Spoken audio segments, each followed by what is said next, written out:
দুই পাহাড়ের বুক চিরে বয়ে চলা বায়েজিদ লিংক রোড, যা ঢাকা চট্টগ্রাম মহাসড়কের সঙ্গে যুক্ত করেছে নগরকে। এটি চট্টগ্রামের প্রথম বাইপাস রোড।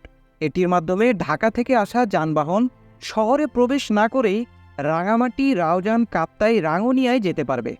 সড়কটির পশ্চিম প্রান্ত শুরু হয়েছে ফৌজদার হাট থেকে, আর পূর্ব প্রান্ত শেরশাহ এলাকায় শেষ হয়েছে। সড়কটির দৈর্ঘ্য 6 কিলোমিটার। চট্টগ্রামের নতুন একটি আকর্ষণ হচ্ছে এই বায়েজিদ লিংক রোড, যা দেখে অনেককেই মুগ্ধ হতে হয়।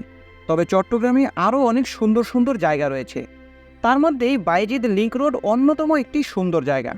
বায়েজিদ লিংক রোড চট্টগ্রামের অন্যতম একটি দর্শনীয় স্থান, কিন্তু অনেকটা সময় যারা এখানে ঘুরতে আসেন তারা মূলত দুপাশে সারি সারি যে পাহাড়গুলো রয়েছে এগুলো দেখতে এখানে ছুটে আসেন। উইকিপিডিয়ার তথ্য অনুসারে সড়কটির কাজ শুরু হয় ফৌজদার হাট থেকে। ফৌজদার হাট থেকে বায়েজিদ পর্যন্ত বিস্তৃত এই সড়কের নির্মাণ প্রকল্প হাতে নেওয়া হয় 1997 সালে। 1999 সালে প্রকল্পটি পাশ হয়। 2020 সালে এসে প্রকল্পের কাজ প্রায় শেষ হয়ে আসে। গাড়ি চলাচলের জন্য তা খুলে দেওয়া হয়। 2021 সালের জুন মাসের শুরুর দিকে এই রাস্তায় পর্যায়ক্রমে কয়েকটি পাহাড় ধসের ঘটনা ঘটে। কয়েকটি পাহাড় বেশি ঝুঁকিপূর্ণ হয়ে ওঠে। ফলস্বরূপ চট্টগ্রাম উন্নয়ন কর্তৃপক্ষ 3 মাস এই রাস্তাটিকে বন্ধ রাখার সিদ্ধান্ত নেয়। অর্থাৎ বর্ষা মৌসুমের পুরোটা সময় এই রাস্তাটি বন্ধ রাখা হয়।